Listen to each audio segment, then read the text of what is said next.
समस्त भूतों का संहार करने वाला यह काल बराबर बीता जा रहा है। ऐसी अवस्था में मनुष्य क्या करने से कल्याण का भागी हो सकता है, यह मुझे बताइए। भीष्म जी ने कहा, युधिष्ठिर, इस विषय में ज्ञानी पुरुष पिता और पुत्र के संवाद रूप इस प्राचीन इतिहास का उदाहरण दिया करते हैं। तुम उस संवाद को ध्यान देकर सुनो। कुंती कुमार, प्राचीन काल में एक ब्राह्मण थे जो सदा वेद शास्त्रों के स्वाध्याय में तत्पर रहते थे। उनके एक पुत्र हुआ जो गुण से तो मेधावी था ही, नाम से भी मेधावी था। वह मोक्ष, धर्म और अर्थ में कुशल तथा लोक तत्व का अच्छा ज्ञाता था। एक दिन उस पुत्र ने अपने स्वाध्याय परायण पिता से कहा। पुत्र बोला, पिताजी, मनुष्यों की आयु तीव्र गति से बीती जा रही है। यह जानते हुए धीर पुरुष को क्या करना चाहिए? तात, आप मुझे उस यथार्थ उपाय का उपदेश कीजिए जिसके अनुसार मैं धर्म का आचरण कर सकूं। पिता ने कहा, बेटा, द्विज को चाहिए कि वह पहले ब्रह्मचर्य व्रत का पालन करते हुए संपूर्ण वेदों का अध्ययन करे, फिर गृहस्थ आश्रम में प्रवेश करके पितरों की सद्गति के लिए पुत्र पैदा करने की इच्छा करे, विधि पूर्वक त्रिविध अग्नियों की स्थापना करके यज्ञों का अनुष्ठान करे, तत्पश्चात वानप्रस्थ आश्रम में प्रवेश करे, उसके बाद मौन भाव से रहते हुए सन्यासी होने की इच्छा करे। पुत्र ने कहा, पिताजी, यह लोक जब इस प्रकार से मृत्यु द्वारा मारा जा रहा है, जरा अवस्था द्वारा चारों ओर से घेर लिया गया है, दिन और रात सफलता पूर्वक आयु क्षय रूप काम करके बीत रहे हैं, ऐसी दशा में भी आप धीर की भांति कैसी बातें कर रहे हैं? पिता ने पूछा, बेटा, तुम मुझे भयभीत सा क्यों कर रहे हो? बताओ तो सही, यह लोक किससे मारा जा रहा है? किसने इसे घेर रखा है? और यहाँ कौन से ऐसे व्यक्ति हैं जो सफलतापूर्वक अपना काम करके व्यतीत हो रहे हैं? पुत्र ने कहा, पिताजी, देखिए, ये संपूर्ण जगत मृत्यु के द्वारा मारा जा रहा है। बुढ़ापे ने इसे चारों ओर से घेर लिया है और ये दिन रात ही वे व्यक्ति हैं जो सफलतापूर्वक प्राणियों की आयु का अपहरण स्वरूप अपना काम करके व्यतीत हो रहे हैं। इस बात को आप समझते क्यों नहीं हैं? ये अमोघ रात्रियां नित्य आती हैं और चली जाती हैं। जब मैं इस बात को जानता हूँ कि मृत्यु क्षण भर के लिए भी रुक नहीं सकती और मैं उसके जाल में फंसकर ही विचर रहा हूँ, तब मैं थोड़ी देर भी प्रतीक्षा कैसे कर सकता हूँ? जब एक एक रात बीतने के साथ ही आयु बहुत कम होती चली जा रही है, तब छिछले जल में रहने वाली मछली के समान कौन सुख पा सकता है? जिस रात के बीतने पर मनुष्य कोई शुभ कर्म ना करे, उस दिन को विद्वान पुरुष व्यर्थ ही गया समझे। मनुष्य की कामनाएं पूरी भी नहीं होने पाती कि मौत उसके पास आ पहुंचती है। जैसे घास चरते हुए भेड़े के पास अचानक व्याघ्री पहुंच जाती है और उसे दबोच कर चल देती है, उसी प्रकार मनुष्य का मन जब दूसरी ओर लगा होता है, उसी समय सहसा मृत्यु आ जाती है और उसे लेकर चल देती है। इसलिए जो कल्याणकारी कार्य हो उसे आज ही कर डालिए। आपका यह समय हाथ से निकल न जाए, क्योंकि सारे काम अधूरे ही पड़े रह जाएंगे और मौत आपको खींच ले जाएगी। कल किया जाने वाला काम आज ही पूरा कर लेना चाहिए।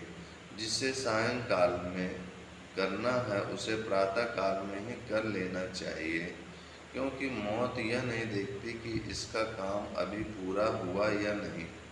कौन जानता है कि किसका मृत्यु काल आज ही उपस्थित होगा। संपूर्ण जगत पर प्रभुत्व रखने वाली मृत्यु जब किसी को हर कर ले जाना चाहती है तो उसे पहले से निमंत्रण नहीं भेजती है।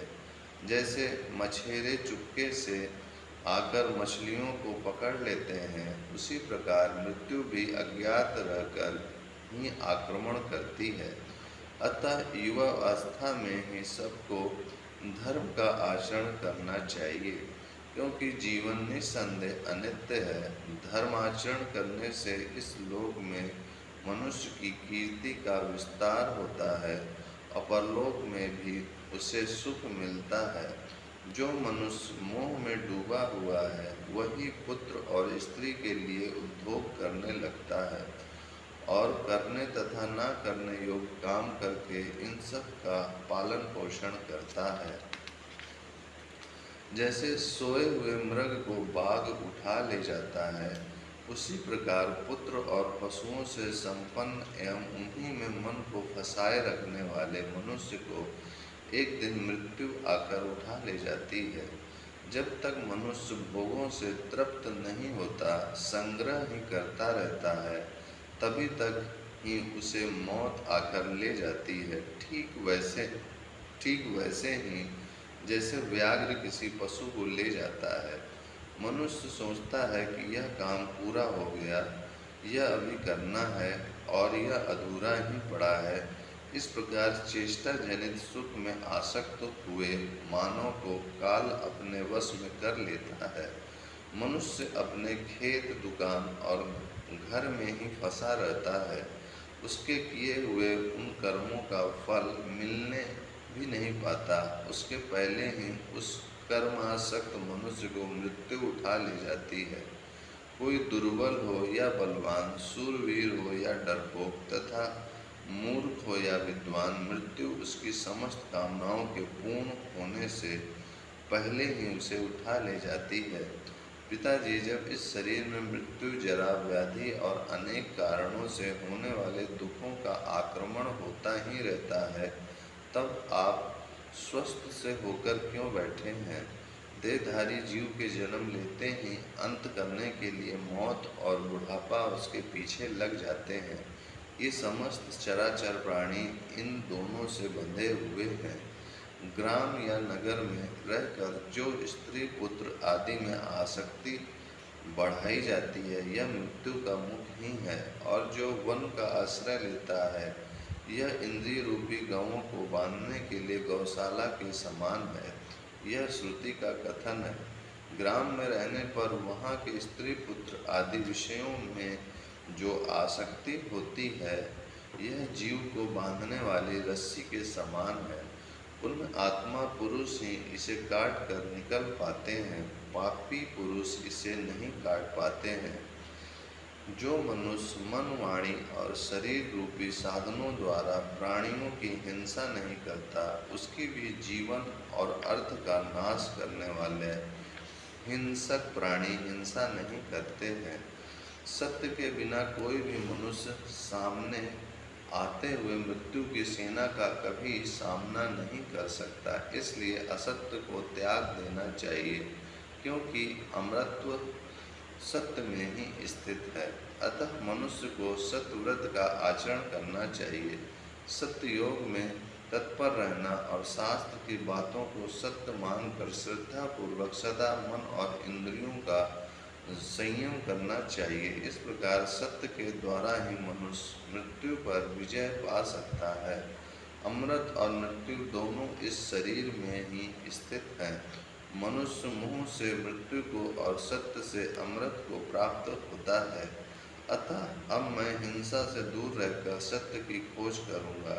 काम और क्रोध को हृदय से निकालकर दुख और सुख में समान भाव रखूँगा तथा सबके लिए कल्याणकारी बनकर देवताओं के समान मृत्यु के भय से मुक्त हो जाऊंगा। मैं निवृत्ति परायण होकर शांतिमय यज्ञ में तत्पर रहूंगा। मन और इंद्रियों को वश में रखकर ब्रह्मयज्ञ, वेद शास्त्रों के स्वाध्याय, में लग जाऊंगा और मुनि वृत्ति से रहूंगा। उत्तरायण के मार्ग से जाने के लिए मैं जप और स्वाध्याय रूप वाग्य यज्ञ, ध्यान रूप मनोयज्ञ और अग्निहोत्र एवं गुरु सुष्टियादि रूप कर्म यज्ञ का अनुष्ठान करूंगा।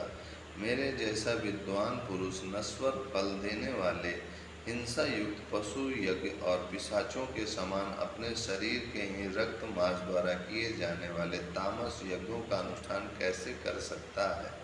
जिसकी वाणी और मन दोनों सदा भली भांति एकाग्र रहते हैं तथा जो सत्याग, तपस्या और सत्य से संपन्न होता है, वह निश्चय ही सब कुछ प्राप्त कर सकता है।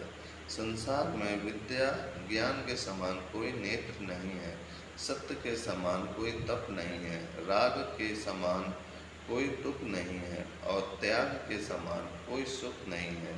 मैं संतान रहित होने पर भी परमात्मा में ही परमात्मा द्वारा उत्पन्न हुआ हूँ, परमात्मा में ही स्थित हूँ, आगे भी आत्मा में ही लीन होऊंगा। संतान मुझे पार नहीं उतारेगी। परमात्मा के साथ एकता तथा समता, सत्य भाषण, सदाचार, ब्रह्मनिष्ठा, दंड का परित्याग, अहिंसा, सरलता तथा सब प्रकार के सकाम कर्मों से उपरति, इनके समान ब्राह्मण के लिए दूसरा कोई धन नहीं है। ब्राह्मण देव पिताजी, जब आप एक दिन मर ही जाएंगे तो आपको इस धन से क्या लेना है, अथवा भाई बंधुओं से आपका क्या काम है, तथा स्त्री आदि से आपका कौन सा प्रयोजन सिद्ध होने वाला है। आप अपने हृदय रूपी गुफा में स्थित हुए परमात्मा को खोजिए। सोचिए तो सही, आपके पिता और पितामह कहाँ चले गए? भीष्म कहते हैं, नरेश्वर, पुत्र का यह वचन सुनकर पिता ने जैसे सत्य धर्म का अनुष्ठान किया था, उसी प्रकार तुम भी सत्य धर्म में तत्पर रहकर यथा योग बर्ताव करो। इति पुत्र गीता संपूर्ण। ओम शांति शांति।